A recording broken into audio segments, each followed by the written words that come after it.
नमस्कार दोस्तों, Radhe Radhe. Awesome collectives में आप सभी का एक बार फिर से बहुत बहुत स्वागत है। जी हाँ दोस्तों, अगर आप अपने जीवन में कुछ नया सीखना चाहते हैं, कुछ रोचक सीखना चाहते हैं तो आप हमारे चैनल को जरूर सब्सक्राइब करें।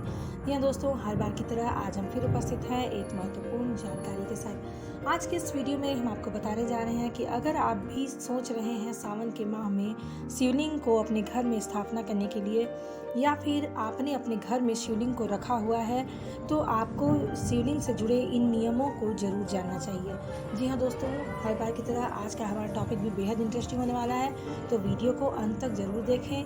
और अगर आपने अभी तक हमारे चैनल को लाइक और सब्सक्राइब नहीं किया है तो जल्दी से कर दें, ताकि इसी प्रकार की रोचक जानकारियाँ समय से आपको प्राप्त हो सके।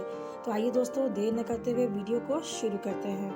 दोस्तों, हिंदू धर्म में ईश्वर दर्शन करना महत्वपूर्ण माना जाता है। यही कारण है कि लोग अपने घरों में देवी देवताओं की मूर्तियों को रखते हैं।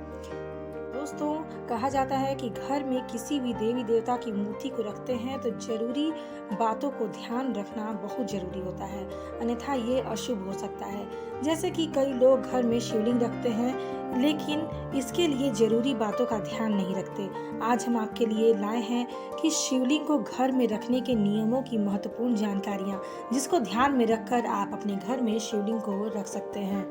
दोस्तों, ऐसा कहा जाता है कि शिवलिंग को कभी भी ऐसे स्थान पर नहीं रखना चाहिए जहां आप पूजा नहीं करते। अगर आपने शिवलिंग को घर में रखा है तो पूरे विधि विधान से शिवलिंग की पूजा करनी चाहिए।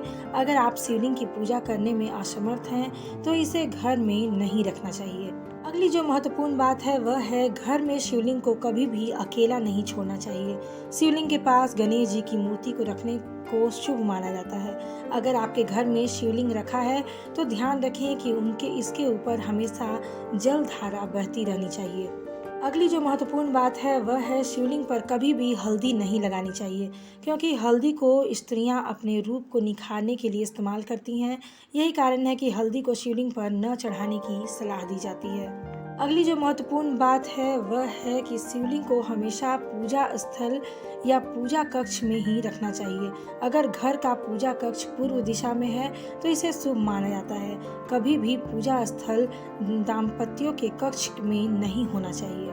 अगली जो महत्वपूर्ण बात है वह यह है कि अगर आपके घर में पूजा स्थल पहली या दूसरी मंजिल पर है तो ध्यान रखें कि पूजा स्थल के ऊपर बाथरूम या लैट्रिन न हो, क्योंकि पूजा स्थल को एक पवित्र स्थान माना जाता है। अगली जो महत्वपूर्ण बात है वह है कि घर के पूजा स्थल को कभी भी बंद करके नहीं रखना चाहिए। अगर आपने घर में मंदिर बनाया रखा है तो इस पर ताला नहीं लगाना चाहिए। कहा जाता है कि भगवान को कभी भी बंद नहीं करना चाहिए, इसे हमेशा खुला रखना चाहिए। ऐसा करने से सकारात्मक ऊर्जा का प्रवाह होता रहता है। तो दोस्तों, कैसी लगी हमारी आज की जानकारी? अगर आप सभी को हमारा यह वीडियो पसंद आया हो तो हमारे चैनल को लाइक और सब्सक्राइब करना बिल्कुल भी न भूलें। धन्यवाद दोस्तों, राधे राधे।